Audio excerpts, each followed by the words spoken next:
रानात जायचं नाही. पण त्यांनी एवढी शहानिशा नाही केली की स्टे कुठल्या रानाला आहे, त्याच्या कब्जामध्ये नेमकी जमीन कुठली होती.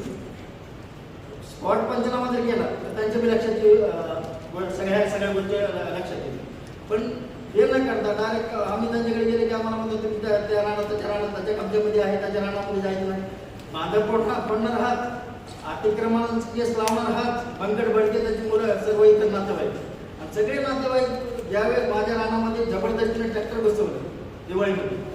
आणि ट्रॅक्टर मी रेणापूरला असताना आमच्या पाठीमागे वडिलांच्या पाठीमागे ट्रॅक्टर बसवलं. ते ट्रॅक्टर परत गेल्यानंतर चिखल असल्यामुळे परत गेल्यानंतर नंतर पुन्हा बैल बारदाला घेऊन आलो. ते बैल बारदाला असताना आम्ही सगळे तिथे उपस्थित होतो. उपस्थित असताना आम्ही 112 कॉल करून वगैरे सगळं ते मॅनेज करून ती बैल बारदाला आम्ही हटवून दिलं. आणि तेव्हापासून आम्हाला तिथं जाण्यास मनाई केली. मग आता माझ्या सातबारावर 3 आंब्याचे झाडं आहेत. मग ते आंब्याचे झाडं रानपडे असताना सुद्धा आंब्याचे झाडं खाण्यासाठी म्हणा किंवा आंब्याखाली बाटण्यासाठी माझे वडील जातात शेतामध्ये. त्यांना सुद्धा आम्ही 8-9 तारखेला दारू पिऊन येऊन वडिलांना धमकी दिली की मी 13 तारखेला ह्या रानामध्ये ट्रॅक्टर घालणार आहे, तुझे कोण पहिलवान आहेत ते घेऊन ये, मी दिवसाच्या रानामध्ये ट्रॅक्टर घालणार आहे आणि मी तुझी जमीन घेतल्याशिवाय राहणार नाही. आणि तुला जीव जरी मारला किंवा जीव मारून सुद्धा तुझी जमीन मी तुला घेणार आहे, कारण माझी जमीन तू घे आणि तुझी जमीन मला दे, हा त्याचा मेन वाद आहे. त्याच्या जी वहिवाटीमध्ये आहे जमीन त्यांनी स्वतः पडे पाडले. दिवाळीपर्यंत बाजरी आणि सोयाबीन पेरली झाली आणि नंतर जी पेरायची नंतरची घ्यायच्या जातात ती स्वतःची जमीन पडे पाडली. आणि आमची जी इकडे जी जमीन आहे ती सुद्धा स्टेटच्या आधारे पडे पडायला लावली आम्हाला. या सगळ्या आमची जमीन वडिलोपार्जित त्याचं आणि त्याची जमीन खरेदी आहे. त्यांनी खरेदी घेतली 1981. आणि आता 2024ला त्यांनी दावा ठोकलाय की माझ्यावर अतिक्रमण करते, माझ्या बांधापुढे फोडते तुम्ही. आता बांधापुढे फोडणारे तुम्हाला चित्र दाखवतो मी. बांधापुढे फोडणारे हेच लोक आहेत. आम्ही तर इथं नसतो, माझे फक्त आई वडील जातात, आम्ही ट्रॅक्टर लावून जमीन करतो. मग लोकांच्या ट्रॅक्टरनंतर आमच्या बांधापुढे ते ट्रॅक्टरवाले बांधायला हातच लावला. आणि त्याचे ट्रॅक्टरवाले घरचे असल्यामुळे त्याच्या जावळाचे ट्रॅक्टर आहे, महिंद्रा अदानी यांचे ट्रॅक्टर आहे, त्याच्या बायकोच्या सुभाबाई बंकट भडक्याच्या बायकोच्या नावावर आहे, मतलब त्या बाईच्या नावावर बंकट भडक्याच्या बायकोच्या नाव चालवतं जावं. मग आम्ही कुठं पांगलो किंवा बाहेरगावी गेलो ट्रॅक्टर आणून आमच्या रानात बसवतो. ते एकदा प्रकाराने हाणून पाडण्याचा प्रयत्न केला. पुन्हा नंतर एक 10-15 दिवसात सगळ्यांच्या मदतीने गावाच्या संघटनाने, राजकीय नेत्याच्या, पोलीस प्रशासनाच्या संघटनाने बैल बारदाना पण आमच्या रानामध्ये आणून ठेवला. बैल बारदाना आणत असताना त्याचे सगळे जावई लेकी वगैरे सगळे रानावर आणले. आणि म्हणजे आतापर्यंत तू खाल्लंस हे माझ्या बापाचं रान आहे आणि तुझं तिकडं आहे, जे की आमच्या कब्जामध्ये कधीही नव्हतं. ते दुसरीकडे ते कब्जामध्ये कधीही नव्हतं. आणि जे आमच्या आजोबाचे जे एक्सपायर झाले 2005 वडिलांची पिढी झाली. आता आम्ही 48 आहोत. आतापर्यंत आम्हाला जसं काय तसं तीच जमीन आम्ही वाहून काढतो.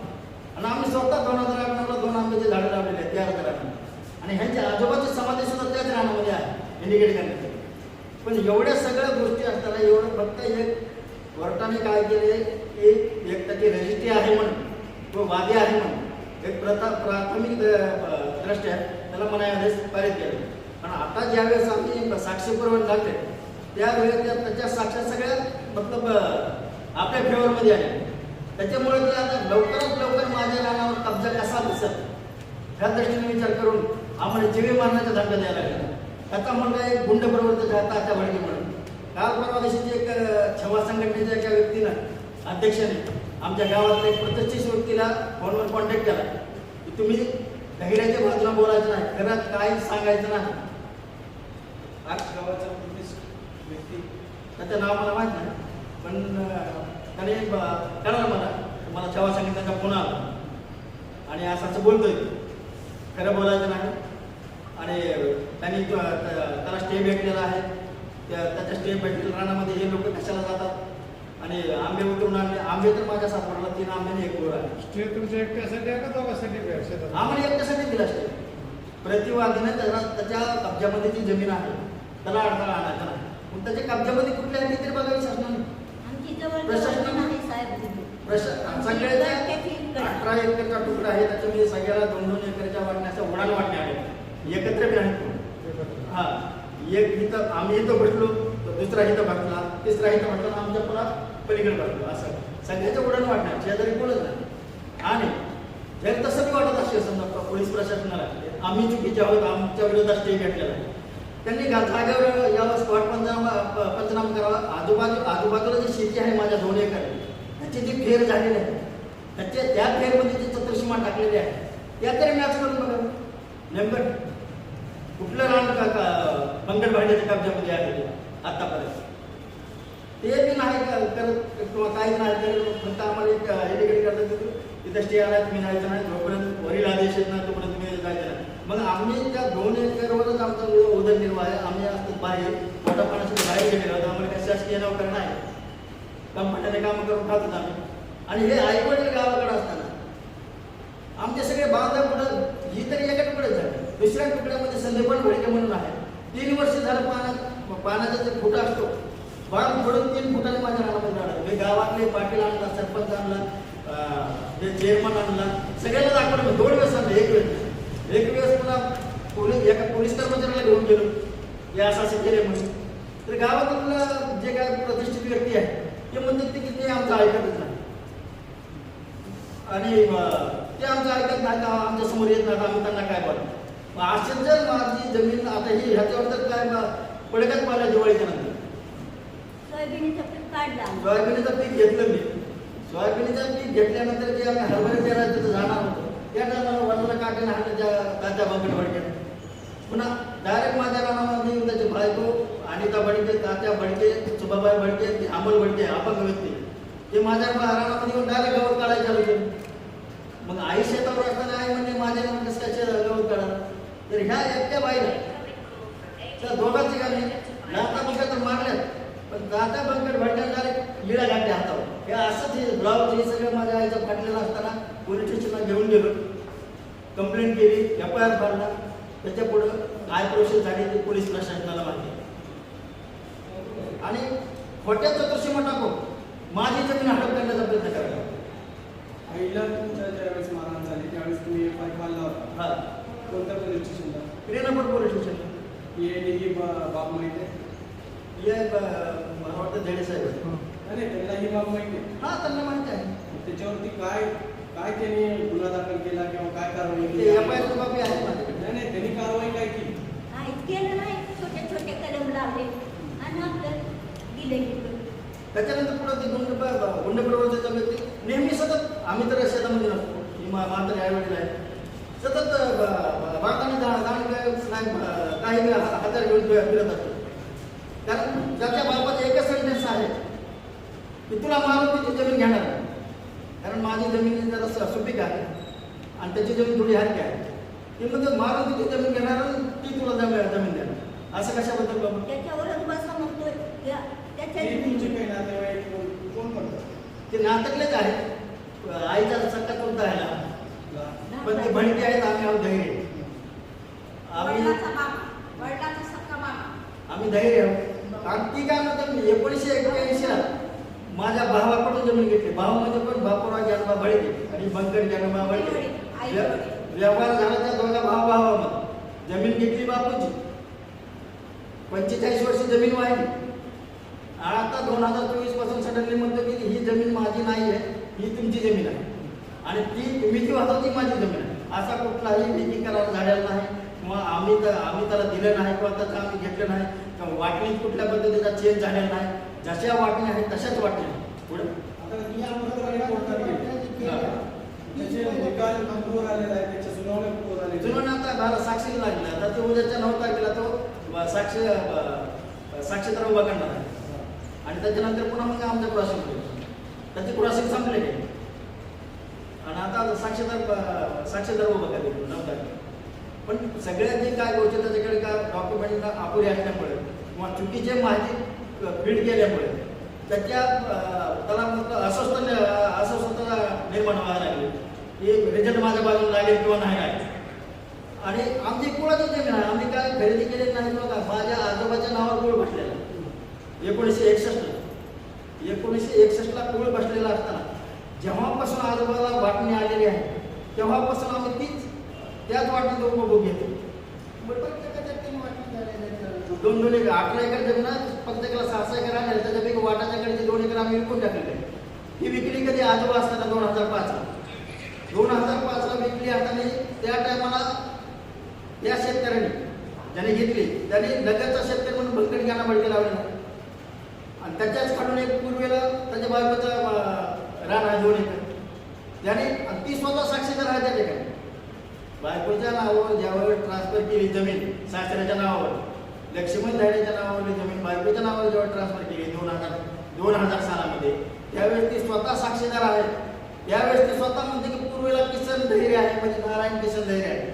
आणि आता त्याचं सेंटेन्स चेंज यायला पूर्वेला तो आम्ही आहे. कोर्टामध्ये त्याचा जबाब हिचा सुभाबाईच्या पूर्वीला मी आहे म्हणजे ही आणि आम्ही सगळे पुरावे सगळे रजिस्ट्री वगैरे सगळे जज कर दिलेलं आहे. आम्ही कुळाची जमीन आहे म्हणून ते सुद्धा पुरावा जज कर दिलेलं आहे. पण हे सगळं असताना सुद्धा त्याच्या मनामध्ये भीती निर्माण झालेली आहे की रिटर्न माझ्या विरोधात जाऊ शकतो आणि मी जी एवढं काय भांडवल केले कोर्टात गेलो आणि एवढं जे काय मॅनेज करून ह्या गोष्टी करायला लागल्या तर ही माझी जमीन ही द्यायची नाही किंवा काय नाही म्हणून ते आता खून खराब उतरलेलं आहे. बंकट गाणा पडके त्याचे 2 मुलं आणि एक मुलगा अपंग असल्यामुळे ते काय करतो सतत आमच्या रानामध्ये येऊन आता तर पेरलेलं नाही समजा जेव्हा पेरलेलं होतं त्यावेळेस बसूनच काट्याने ती दाण्याचा नाश दुष्काळ आहे. त्याला गाडीवर आणून सोडतात रानात बसवतात. मग का तर ते अपंग आहे आम्ही त्याला हाणामारा केलं की त्यांनी आम्हाला सगळ्या गोष्टी मॅनेज केल्या नाही. ते ढकलायला आहे आमच्या हातात. ह्याला ह्याला मारा, मारा. ह्याला मारा म्हणतो. आपण आमची मारायची गरज नाही. आम्ही मारितच नाही. आमचं 2 एकर आम्हाला भेटावं आणि आमची वहिवाट चालू व्हावी या पत्रकार परिषदेच्या माध्यमातून आम्ही सरकारला आणि देवेंद्र फडणवीस साहेबांना विशेषतः आम्ही एक रिक्वेस्ट करतो तुमच्या माध्यमातून. हे जो अन्याय आहे हे जे बांध पडून आमच्या रानाचे नासधूस करायला लागलेले आहेत ह्याला कुठंतरी आळा बसावा हेच माझ्या तुमच्या पत्रकार संघटनेच्या मदतीनं पत्रकार यांच्या मदतीनं माझं एक आव्हान आहे. माझ्या मनाला इथून पुढे जीवे मारण्याच्या धमक्या वारंवार देत आहे. सारख्या धमक्यात चालू. कारण तू रानामध्ये बसायचं नाही म्हणतो. 8 तारखेला त्यांनी धमकी दिली की मी तुझ्या रान नांगरणार आहे तुझे कोण बाग आहे ते बोलव आणि मी जहाज परत तुझ्या रानात ट्रॅक्टर घालणार आहे तुला काय करायचं काय आणि तुला मरायचं असेल तर मरण्याची बी तयारी नाही या हिशोबाचं म्हणून आम्ही इथं आलो. त्या आम्ही 10 तारखेला काय मुंबईत बसलो होतो. 10 तारखेला बसून आज 8 दिवस झाले आमच्या कामाची मुलं आहेत सगळीच मुलं प्रत्येक वेळेस अशा धमक्या द्यायला लागला आम्हाला बोलवून घ्यायचं. आमचे एकतर आर्थिक नुकसान करायला लागलं मानसिक टेन्शन द्यायला लागला स्वतः कोर्टात गेला हा बांध पडले म्हणजे अतिक्रमण करायला लागला हा आणि ती बांध पडले तर मी तुम्हाला 1-2 मिनिटाचा माझ्याकडे हे आहे फोटो आहे मी तुम्हाला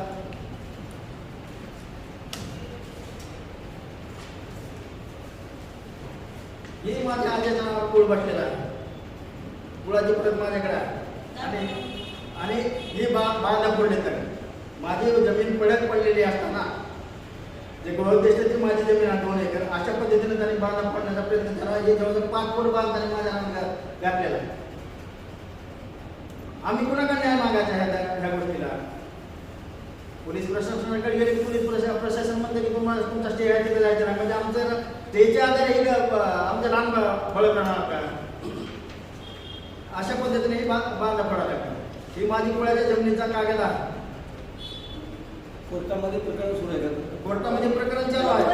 आता ह्याला आले काय त्या साक्षी पुराव्याला आलेला ज्यावेळेस वाटणी झाली तुमची, त्यावेळेस चर्चा कशी आणि नंतर चर्चा कशी त्याच्यामध्ये काय बदल नंतर कोणी टाकायचं ज्यावेळेस माझी कुळाची जमीन आहे जशी आजोबा वाटणी आली त्याचं त्या ठिकाणी आणि माझ्या आजोबाच्या ज्या मुली होत्या त्यांनी जे त्या वारसाचं जे असतं ना ते हक्कसोड मंजूर प्रमाणपत्र केलं त्याच्या होत्या तसंच मी हक्कसोड प्रमाणपत्र करून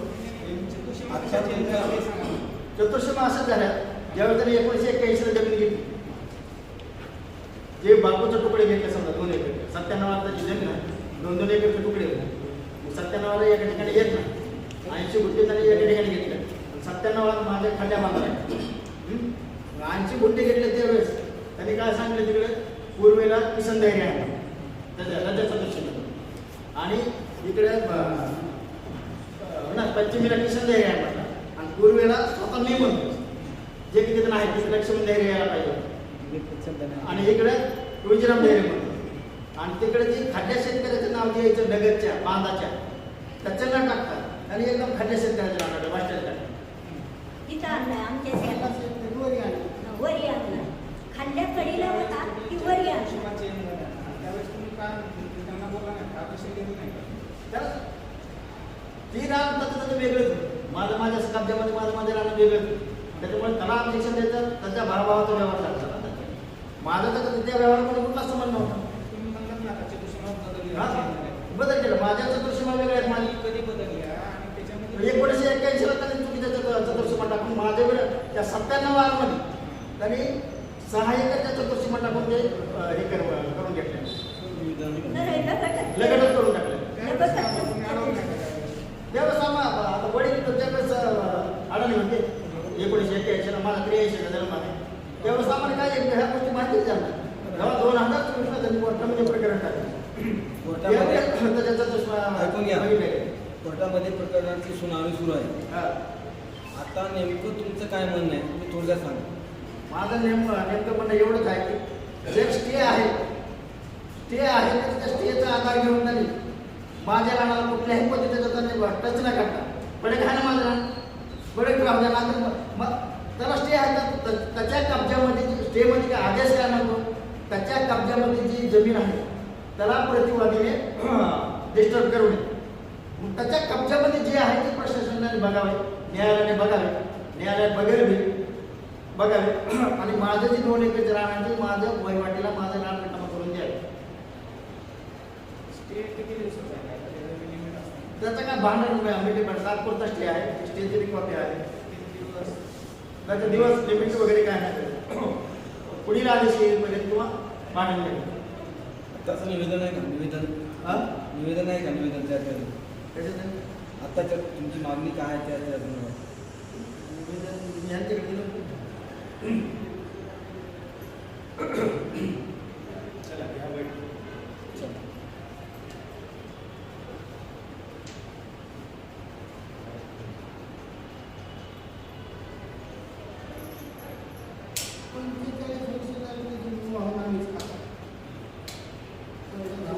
तुमचं म्हणणं आहे की आमच्या जमिनीत हां.